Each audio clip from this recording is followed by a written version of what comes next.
बिस्मिल्लाहिर्रहमानिर्रहीम। अस्सलाम वालेकुम। Second year. आज हम मौलाना ज़फ़र अली ख़ान के बारे में पढ़ेंगे कि वो किस किस्म के शायर थे, कब पैदा हुए, कहाँ पैदा हुए, उनके वालिद मोहतरम का क्या नाम था। इनका कुछ इंट्रोडक्शन आपकी टेक्स्ट बुक में भी दिया गया है। मौलाना ज़फ़र अली ख़ान 1873 में सियालकोट के गांव कोट मैरथ में पैदा हुए। उनके वालिद का नाम मौलवी सिराजुद्दीन था, जो रियासत जम्मू कश्मीर के महकमा डाक में मुलाजिम थे।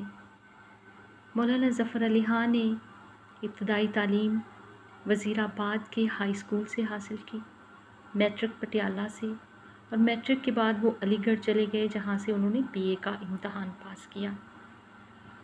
अलीगढ़ में उन्हें शिबली नोमानी और प्रोफेसर आलन जैसे असातिज़ा से फैज़ उठाने का मौका मिला। वो मुबाहिसों, तकरीरों में नहायत जोश व खरोश से हिस्सा लेते। 1892 में जब उन्होंने अभी FA ही किया था, तो उनके वालिद मोहतरम ने महकमा डाक में उन्हें मुलाजिम करा दिया था। लेकिन मौलाना ज़फ़र अली ख़ान का मिजाज बहुत तेज़ और थोड़ा गुस्से वाला था, इसलिए एक रोज़ अपने ऑफिसर से जब नाराज़ हुए तो उसकी हजव लिख डाली। हजव कहते हैं नकल उतारना किसी की शायरी में। तो इस वजह से उन्हें वो मुलाजमत तर्क करना पड़ी। नहायत ज़हीन, काबिल और पढ़े लिखे मुसलमानों में मौलाना ज़फ़र अली ख़ान का शुमार होता था।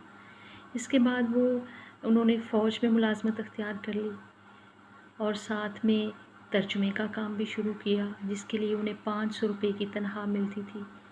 लेकिन मिजाज चूँकि ऐसा था कि फ़ौज की मुलाजमत को भी खैर बात कहना पड़ा, क्योंकि देखा जाए तो वो सीमाबी फितरत के मालिक थे। उनको हैदराबाद में वो मुलाजमत, फ़ौज की मुलाजमत भी रास ना आई, उन्होंने उसे भी तर्क कर दिया। मौलाना ज़फ़र अली ख़ान के वालिद मोहतरम एक अखबार निकालते थे, हफ्तवार अखबार होता था, हफ्तवार अखबार ज़िम्मेदार के नाम से। जब 1909 में उनका इंतकाल हुआ तो उसके बाद मौलाना ज़फ़र अली ख़ान ने उस अखबार की अदालत संभाली। मौलाना ज़फ़र अली ख़ान ने उस अखबार के प्लेटफॉर्म से अंग्रेज़ी साम्राज्य के ख़िलाफ़ आवाज़ उठाई। उन्होंने बेबाक इदारिये लिखे और तुंदो तेज़ नज़मों से मुल्क में एक हलचल मचा दी।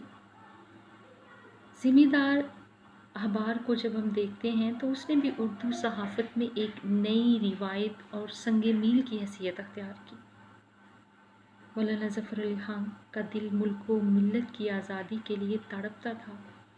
उन्होंने अंग्रेज़ों की मुखालफत के लिए जो कुछ हो सकता था किया। 1914 में हुकूमत ने उनके अखबार को बंद कर दिया और मौलाना ज़फ़र अली ख़ान को 4 साल के लिए जेल भेज दिया गया। 1919 में दोबारा ज़िम्मेदार का इजरा हुआ और फिर पहले की तरह उन्होंने अपनी सलाहियतों को अंग्रेज़ी अमलदारी की मुखालफत के लिए वक़्फ़ कर दिया। अखबार ज़िम्मेदार इसके बाद भी कई बार अपनी बेबाकी के बाइस बंद हुआ और मौलाना ज़फ़र अली ख़ान को कैदो बंद की सौबतें भी झेलना पड़ी, मगर इसी ज़िम्मेदार की बदौलत वो मुल्की सतह के सियासी रहनुमा बने। 2 बार उन्हें मरकज़ी असम्बली का मेंबर भी मुंतखब किया गया। मौलाना ज़फ़र अली ख़ान ने मुस्लिम लीग में शमूलियत करके कायद-ए-आज़म का भरपूर साथ दिया और पाकिस्तान के हुसूल की खातिर अपनी तमाम सलाहियतें वक्फ कर दी। उनका एक शेर इस सिलसिले में बड़ा मशहूर है, जिसका एक मिसरा कुछ यूँ है: मुस्लिम है तो मुस्लिम लीग में आ और आकर पाकिस्तान बना। उनकी सारी सरगर्मियाँ, मौलाना ज़फ़र अली ख़ान की सारी सियासी सरगर्मियाँ क़याम पाकिस्तान के लिए थी। वो एक बेबाक सियासी रहनुमा, पुरजोश मुकर्रर और बुलंद पाया सहाफ़ी होने के अलावा एक कादिरुल कलाम शायर भी थे। ये थोड़ा सा इंट्रोडक्शन था उनकी सियासत के हवाले से। अब बतौर शायर उन्होंने क्या खिदमात सर अंजाम दी اور شاعری کی وساطت سے کس طرح انہوں نے سوئی ہوئی قوم کو جھنجھوڑا، اس پہ بھی تھوڑی بات کریں گے۔ کچھ ان کی تصانیف کے حوالے سے مولانا ظفر علی خاں کے شعری مجموعے ہیں بہارستان، نگارستان، چمنستان اور حبسیات، یہ ان کے شعری مجموعے ہیں۔ اس کے علاوہ ان کا بہت سا کلام جو ہے وہ حوادث زمانہ کی بدولت ضائع ہو گیا۔ وہ شاعر ہونے کے علاوہ ایک مترجم بھی تھے، نثر نگار بھی تھے۔ ان کی نثری تصانیف میں مارکہ مذہب و سائنس، جنگل میں منگل، غلبہ روم، حقیقت و افسانہ، حقائق و معارف اور جواہر الادب شامل ہیں۔ یہ ان کی نثری تصانیف ہیں۔ جہاں تک ان کی شاعری کا تعلق ہے تو وہ ایک قادر الکلام شاعر تھے۔ قادر الکلام شاعر ایسا شاعر ہوتا ہے کہ جس کو زبان محاورے پر پوری گرفت حاصل ہوتی ہے اور وہ کسی بھی موضوع پر فی البدیہہ اشعار کہہ لیتا ہے۔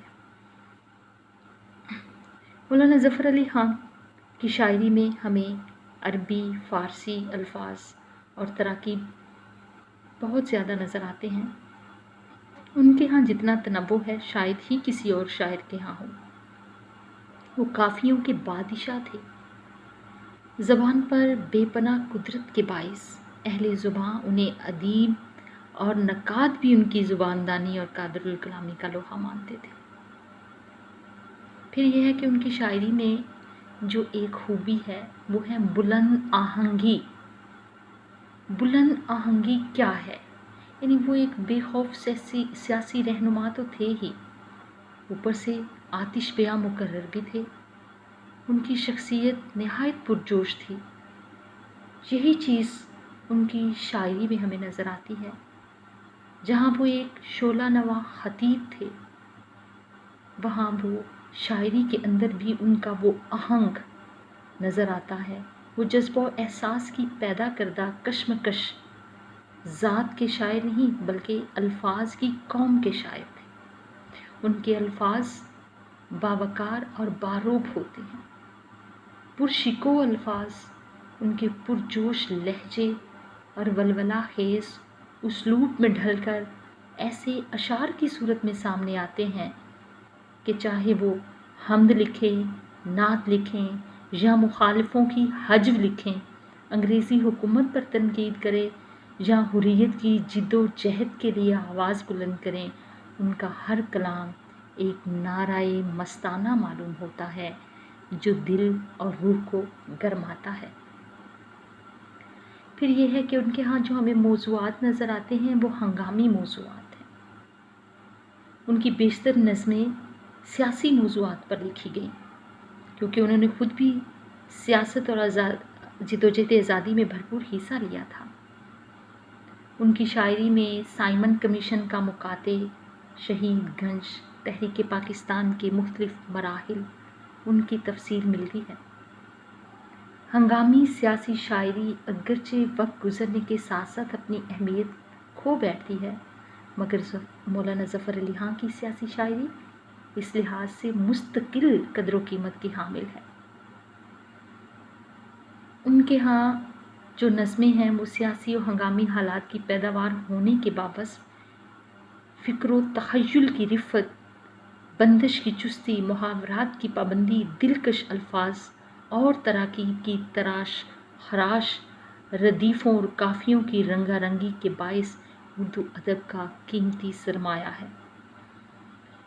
مولانا ظفر علی خاں کے کلام کے خصائص کی بات ہو رہی ہے۔ قادر الکلام تھے، بلند آہنگ تھے، ہنگامی موضوعات پہ لکھا، وہاں ان کے ہاں میں طنز و مزاح بھی نظر آتا ہے جس کی کاٹ نہایت تیز اور گہری ہے۔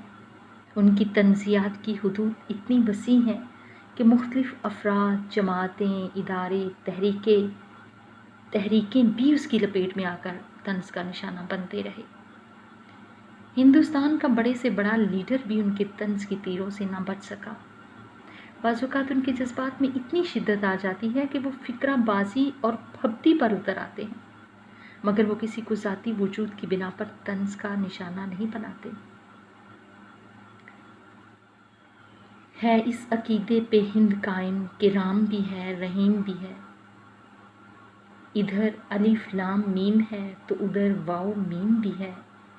वो पाई पाई का एक दिन तुमसे देख लेना हिसाब लेगा, लंगोटी वाला हमारा गांधी महात्मा भी मुनीम भी है। मुनीम गांधी के बारे में और महात्मा गांधी के बारे में लिखा उन्होंने। फिर हिंदू कल्चर को किस तरह से वो लिखते हैं, भारत में बलाएं दो ही तो हैं, एक सावरकर एक गांधी है, एक झूठ का चलता झक्कड़ है, एक मकर की उठती आंधी है। लब पर है सदा आज़ादी की और दिल में शोर गुलामी का, गाखड़ी थी हवा अंग्रेज़ों की, इन दोनों ने मिलकर बांधी है। मौलाना ज़फ़र अली खां अपने नज़्मों में हरीफाना चश्म और नोक झोंक के ज़रिए किस तरह मुस्लिम और हिंदू के दरमियान जो इख्तलाफात थे, जो तज़ादात थे, उनको बयान करते हैं। ज़िम्मेदार एक आप इतने मगर ओज सहाफ़त पर। मौलाना ज़फ़र अली खां के कलाम में हरीफाना चश्म बसा औक़ात सूखियाना रंग अख्तियार कर लेती।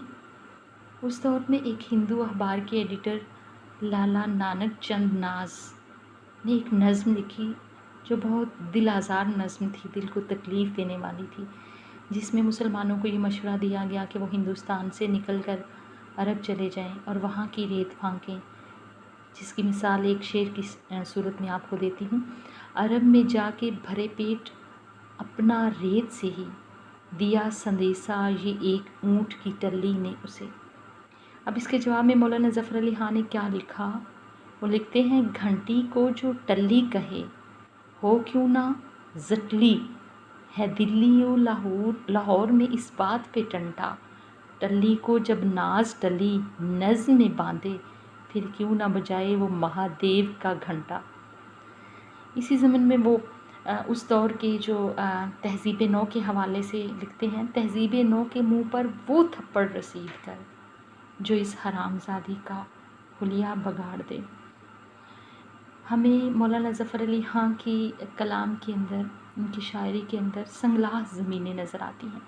संगलाह ज़मीन क्या होती है, यानी अशार को लिखते हुए भी कुछ फ़नी नुकात ऐसे होते हैं जिनको पेश नज़र रखा जाता है। संगलाह ज़मीन ये होता है कि मुश्किल से मुश्किल, दकीक से दकीक मज़मून को इस तरह से बांधा जाए, इस तरह से बयान किया जाए कि पढ़ने या सुनने वाला हैरान रह जाए।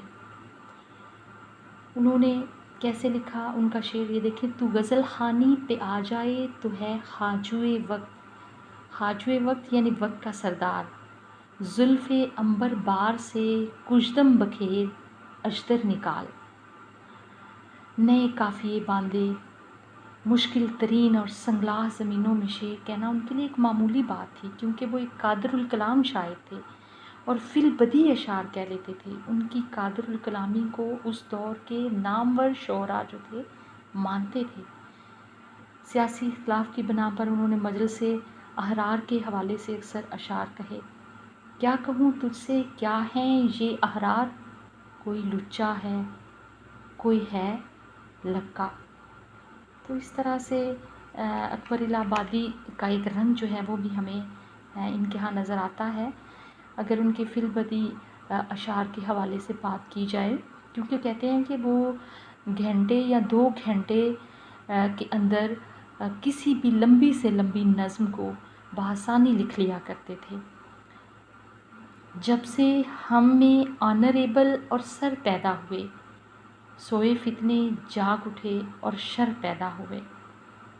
फिर ये है कि उनके यहाँ हमें इश्क़ रसूल भी नज़र आता है। हम साले अव्वल साले दिवों में लाज़मी की किताबों में भी और उर्दू आला में भी आपने उनकी हमदें, उनकी नातें पढ़ी हैं।